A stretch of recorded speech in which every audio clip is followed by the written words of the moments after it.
ជំរាបសួរបងប្អូនថ្ងៃនេះនាងខ្ញុំមកបង្ហាញបងប្អូនពីរបៀបធ្វើបាយឆាពោតជាមួយនឹងពងទាឬក៏ពងមាន់ទាំងអស់គ្នាឥឡូវនេះតោះដើម្បីកុំឲ្យរងចាំយូរចង់ដឹងថានាងខ្ញុំធ្វើរបៀបណាទៅមើលទាំងអស់គ្នាណាកាប់ទៅបាយឆាពងទាមួយពោតហ្នឹងសាមញ្ញណានាក៏ចេះដែរតែបើយើងធ្វើឲ្យឆ្ងាញ់ហ្នឹងបើយើងមានវិធីធ្វើឲ្យឆ្ងាញ់ហ្នឹងវាឆ្ងាញ់មែនហ្នឹងណាបងប្អូនហើយវិធីហើយបាយឆាពោតហ្នឹងយើងអាចយកទៅធ្វើលក់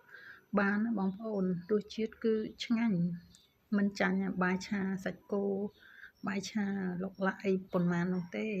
ជាដំបូងយើងត្រូវមានគ្រឿងផ្សំមានដូចជាបាយហើយពងទា3គ្រាប់ឬក៏ពងមាន់ហើយនឹងមានពោតមួយផ្លែពោតក្រហមណាបងប្អូនហើយយើងចិត្តយកទៅផ្លែហ្នឹងទេហើយបន្ទាប់មកយើងពងខ្ទឹមជាមួយខ្លាញ់ពងខ្ទឹមហើយយើងគោះពងទាឬពងមាន់ដាក់ចូលទៅហើយបន្ទាប់មកយើងដាក់ម្សៅស៊ុប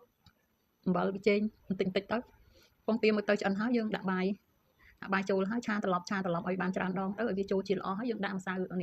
ស៊ុបហើយនឹងដាក់ប្រេងខ្យងទឹកស៊ីអ៊ីវ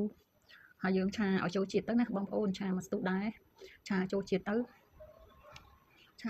យយើងដាក់ពោតបងប្អូនពោតដែលយើងនេះហើយហ្នឹងយើងដាក់ពោតចូលហើយនឹងស្លឹកខ្ទឹមដែលយើងហាន់ទូចហ្នឹងយើងដាក់ចូលជាមួយពោតហ្នឹងក៏បានដែរតែប៉ុណ្ណឹងបាយឆាយើងឆ្អិនហើយតែប៉ុណ្ណឹងឆ្អិនអាចទទួលទានបានយ៉ាងឆ្ងាញ់ពិសាហើយបងប្អូនជាចុងក្រោយនេះនាងខ្ញុំសូមអរគុណបងប្អូនដែលជួយតាមដានវីដេអូរបស់នាងខ្ញុំតាំងពីដើមរហូតដល់ចប់ជូនពរអ្នកទាំងអស់គ្នារកស៊ីទទួលទានមានបានគ្រប់ក្រុមគ្រួសារសូមអរគុណ